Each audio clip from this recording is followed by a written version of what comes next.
What's up guys, welcome back to another video. अभी एक new channel से video लेके आए हैं हम, जिसका टाइटल है how George Soros can destroy India. Who is George Soros. तो एक तो हमने वीडियो देखी थी, इसमें मेरे और गौरव आर्य सर ने सही धुलाई करी थी इनकी।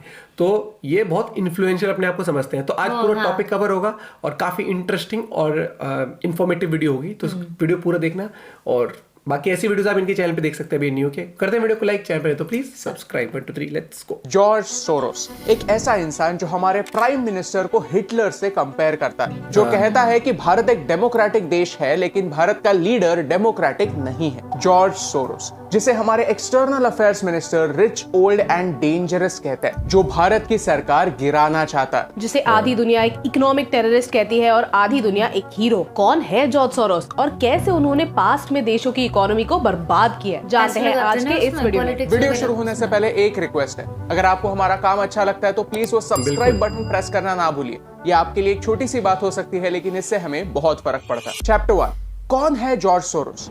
जॉर्ज सोरोस के कई नाम हैं। He is known as the man who broke the Bank of England. क्योंकि उन्होंने इंग्लैंड की करेंसी के अगेंस्ट इन्वेस्ट किया था और $1.5 बिलियन का प्रॉफिट कमाया। उन्हें फ्रांस के सुप्रीम कोर्ट ने इनसाइडर ट्रेडिंग के जुर्म में सजा सुनाई। वो पैदा तो हंगरी में हुए थे, लेकिन हंगरी में ही एक लॉ है जिसका नाम है स्टॉप सोरोस, जो उनकी एक्टिविटीज को रोकने के लिए बना है। जूइश होने के बावजूद उसे इजराइल में एक नाजी सपोर्टर कहा जाता है। I think that I've been blamed for everything. I am basically there to make money. I cannot and do not look at the social consequences of what I do. उसके China के साथ पंगे हैं, India के साथ पंगे हैं, Russia के साथ भी पंगे हैं। भाई एक इंसान एक लाइफ टाइम में इतने देशों से पंगे कैसे ले सकता है? सच ये है कि सोरोस को एक कॉम्प्लेक्स है, गॉड कॉम्प्लेक्स, जिसे समझने के लिए हमें सोरोस के ओरिजिन को गहराई से देखना होगा। Soros is now 92 years old. उनका जन्म हंगरी में हुआ था और जब वर्ल्ड वॉर 2 शुरू हुआ तब वो बस 8 साल के थे। वर्ल्ड वॉर 2 के दौरान एक जू होना सच में हॉरिफाइंग था, लेकिन सोरोस का परिवार स्मार्ट था, एक सर्वाइवर था। पहले उनका नाम श्वार्ट्ज था, लेकिन नाजी ऑक्यूपेशन के समय उन्होंने अपना लास्ट नेम बदला और सोरोस ये आइडेंटिटी अपनाई, ताकि वो जूइश है ये आइडेंटिफाई करना डिफिकल्ट हो जाए। सोरोस देखते गए कि उनके आसपास के जूइश लोग पकड़े जा रहे हैं, लेकिन उन्हें कोई नहीं पकड़ रहा। इनफैक्ट उन्होंने खुद कहा है कि वर्ल्ड वॉर के दिन उनके हैप्पीएस्ट दिनों में से थे, क्योंकि तभी उन्होंने सर्वाइवल के बारे में सीखा, अपने पिता को हीरो बनते हुए देखा। He started to think, I am different, I am better, I am God. Fast forward करते हैं और उस पॉइंट तक आते हैं जब उनके बिलीफ स्ट्रॉन्ग हुए। वो बचपन से ही एवरेज बच्चों से स्मार्ट थे और उन्हें बड़े होकर लंदन स्कूल ऑफ इकोनॉमिक्स में एडमिशन मिली। जिन्हें पता नहीं है उन्हें बता दे कि ये कॉलेज उसी यूनिवर्सिटी से मेल खाता है जो अपने प्रोटेस्ट के लिए फेमस है। यहाँ के प्रोफेसर सोशलिज्म की ओर झुकते हैं और उनका ही इन्फ्लुएंस सोरोस पर हुआ। इकोनॉमिक्स के साथ साथ वो फिलोसफी भी पढ़ने लगे और कार्ल पॉपर नाम के एक फिलोसोफर का उन पर बहुत इम्पैक्ट हुआ। At the same time Soros ने देखा कि एज एन इमिग्रेंट वो गरीब है, उनके पास खाने के लिए पैसा नहीं है, और जो लोग इंग्लैंड में पैदा हुए हैं उनके पास खाना है, कपड़े हैं, रहने के लिए छत है। और ये सारी चीजें इंग्लैंड के पास क्यों है? उनके पापों की वजह से, कॉलोनाइजेशन की वजह से। इंग्लैंड को कॉलोनाइजेशन के कॉन्सिक्वेंसेस कभी फेस नहीं करने पड़े। इनफैक्ट लंदन आज भी एक फाइनेंशियल सेंटर है। इससे सोरोस ने ये सीख ली कि इकोनॉमिक्स सबसे बड़ा हथियार है। अगर पैसा है तो दुनिया आपने वो पैसे कैसे कमाए ये भूल जाएगी। चैप्टर 2, सोरोस ने पैसा कैसे कमाया? सोरोस की नेटवर्थ है $8 बिलियन और उन्होंने डोनेट किए हैं, wait for it, $32 billion.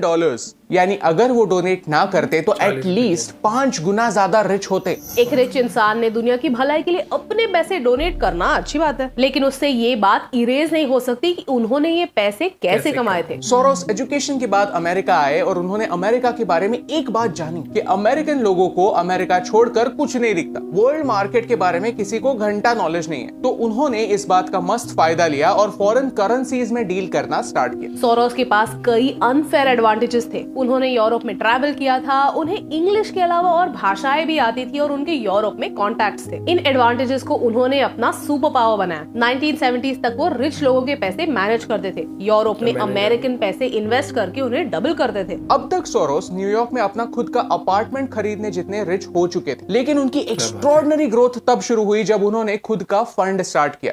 Quantum fund. ये एक हेज फंड है जिसने सारे हेज फंड्स के रिकॉर्ड्स तोड़ दिए। 40 सालों में इस फंड ने हर साल ऑन एन एवरेज 20% रिटर्न दिया। इस फंड के क्लाइंट्स कौन कौन थे? दुनिया के सबसे रिचेस्ट और सीक्रेटिव परिवार, रॉथस्चाइल्ड, वॉलेनबर्ग जैसे पावरफुल परिवार, जो कभी भी फोर्ब्स के बिलियनर लिस्ट में आपको दिखेंगे नहीं, लेकिन फिर भी ये दुनिया के सबसे रिचेस्ट इंसान है जो अपने पावर का इस्तेमाल दुनिया को कंट्रोल करने के लिए करते हैं। वॉरेन बफेट से भी पहले वो दुनिया के पहले इन्वेस्टिंग सुपरस्टार बने। कैसे?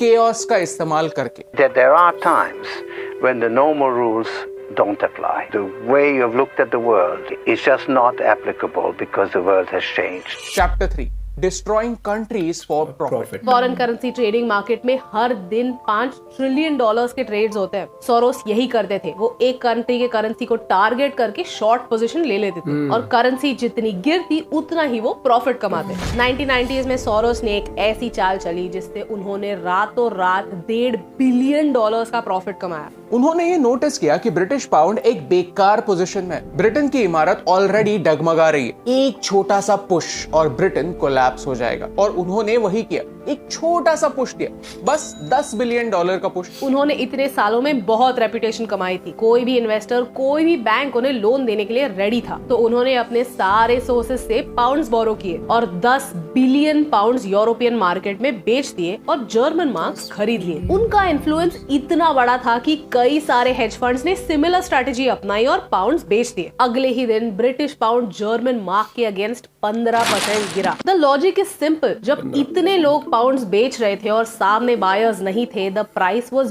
Bound to crash. Ultimately bank of England को ही ये पाउंड्स खरीदने पड़े ताकि वो इस क्रैश को कम कर सके। एक बार प्राइसेस गिर गए, सोरोस ने वो जर्मन मार्क लेकर ब्रिटिश पाउंड चीपर प्राइस पे खरीद लिए और बैंक्स को लौटा दिए। ये 15% का डिफरेंस था $1.5 बिलियन का। इसके बाद ब्रिटेन में कई सालों के लिए रिसेशन आया और सोरोस को टाइटल मिल गया the man who broke the bank of England. Same strategy से उन्होंने थाईलैंड को भी डिस्ट्रॉय किया। 1997 में थाईलैंड दुनिया की फास्टेस्ट ग्रोइंग इकोनॉमीज में से एक बन गया था, लेकिन फिर भी उनके इकोनॉमी में कुछ फ्लॉज थे। उनके देश में खुद की इंडस्ट्रीज कम थी और वो ट्रेड पर काफी हेविली रिलाई करता था। तो सोरोस ने बात पर अटैक किया और आज तक थाईलैंड उससे रिकवर नहीं कर पाया है। जापानीज येन के अगेंस्ट भी उन्होंने यही किया। If I weren't there, of course I wasn't doing it, but somebody else would be taking it away anyhow. Chapter 4, इस पैसे का इस्तेमाल। सोरोस ने एक इंटरव्यू में कहा कि एक दिन उन्हें ऐसा फील हुआ कि उन्हें एक हार्ट अटैक आ रहा है। तब वो अपने फंड पर ही सबसे ज्यादा फोकस कर रहे थे, अपने काम में खुद को डुबाते थे और बाकी किसी चीज के बारे में नहीं सोचते थे। उन्होंने खुद से कहा कि अगर मैं सिर्फ पैसे कमाते कमाते मर गया तो मेरी लाइफ को कुछ मीनिंग ही नहीं होगा। 1993 में उन्होंने ओपन सोसाइटी फाउंडेशन एस्टैब्लिश की जो पूरे दुनिया में प्रो डेमोक्रेसी एक्टिविज्म को सपोर्ट करती है। उन्होंने साल 2000 के बाद अपना फोकस अपने फंड पर छोड़कर यहाँ करना स्टार्ट किया और इसी ऑर्गेनाइजेशन के अलग अलग कामों के लिए उन्होंने $32 बिलियन डोनेट किए हैं। उन्होंने आगे जाकर बराक ओबामा और हिलरी क्लिंटन जैसे कैंडिडेट्स के कैंपेन्स को भी फंड किया। लेकिन 2011 में अचानक से उन्होंने अपना क्वांटम फंड बंद कर दिया। रीजन भी अजीब है कि SEC यानी अमेरिका की सेबी ने उन्हें कहा कि अब सारे हेज फंड्स को भी ट्रांसपेरेंट रहना होगा, अपने फाइनेंशियल डिटेल्स SEC के साथ शेयर करने होंगे। ये बात सोरोस को बिल्कुल पसंद नहीं आई। वो अपने ऑपरेशन सीक्रेट रखना चाहते थे। Now this is very weird for someone who believes in transparency, who believes in a fair world. फिर उन्होंने अपने सारे इन्वेस्टर्स के पैसे लौटा दिए और सिर्फ अपने पैसे मैनेज करने लग गए। चैप्टर 5, सोरोस डेंजरस क्यों?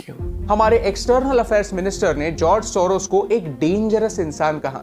डेंजरस क्यों? सोरोस जैसे फाइनेंस में अपने डिजायर्ड आउटकम के लिए किसी भी हद तक जा सकते हैं, क्या वो अपने पॉलिटिकल एम्बिशंस में भी किसी भी हद तक जा सकते हैं? जैसे उन्होंने ब्रिटेन में होने वाले क्राइसिस का इस्तेमाल ब्रिटेन की इकोनॉमी को तोड़ने के लिए किया, उससे प्रॉफिट कमाया, थाईलैंड को डिस्ट्रॉय किया, वैसे ही क्या वो भारत के अगेंस्ट अपने वेरियस सोर्सेज के थ्रू शॉर्ट पोजीशन लेंगे? यानी भारत की प्रोग्रेस से नहीं, भारत के डाउनफॉल से प्रॉफिट कमाएंगे? ये सवाल काफी इंपॉर्टेंट है। इस वीडियो की शुरुआत में मैंने आपसे एक सवाल पूछा कि जॉर्ज सोरोस एक हीरो है या विलन? जवाब समझने के लिए हमें थैनोस को समझना होगा। थैनोस का एक ही ऑब्जेक्टिव है कि दुनिया में बैलेंस होना चाहिए। दुनिया में रिसोर्सेस लिमिटेड हैं और लोग बहुत ज्यादा। जब तक लोग कम नहीं होंगे तब तक दुनिया में बैलेंस नहीं होगा। इस एक आइडिया को अचीव करने के लिए थैनोस किसी भी लिमिट तक जा सकता है, किसी भी हद को पार कर सकता है। अपने लक्ष्य को पाने की उसे भूख। वैसे कहा जाए तो क्या थैनोस का पॉइंट गलत है?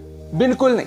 Thanos is right. लेकिन अगर एक राइट आउटकम तक पहुंचने के लिए गलत तरीके इस्तेमाल हुए तो क्या फायदा? सोरोस ने बचपन से दुनिया को ब्लैक एंड व्हाइट में देखा है। उसने देखा है कि डिक्टेटर्स होते हैं जो दुनिया को वॉर के अंधेरे में ढकेलते हैं। तो जब भी कोई सिंगल लीडर बड़ा होता जाता है, सोरोस डर जाता है, अपना पैसा और इन्फ्लुएंस बैलेंस एस्टेब्लिश करने में लगाता है। उसने देखा कि इंग्लैंड करप्शन और इनइक्वालिटी का सेंटर है, तो उसने वही किया जो उसे सही लगा और ढेर सारा प्रॉफिट कमाया। उस प्रॉफिट से पावर खरीदी, मीडिया खरीदा, पॉलिटिकल लीडर्स खरीदे, उन्हें इन्फ्लुएंस किया। इसमें सही गलत को छोड़कर अपनी फिलॉसफी, अपने वैल्यूज को इम्पोज किया। But the truth is Bharat एक डेमोक्रेसी था, है और हमेशा रहेगा। सत्ता का खेल तो चलेगा, सरकारें आएंगी जाएंगी, पार्टियां बनेगी बिगड़ेंगी, मगर ये देश रहना चाहिए।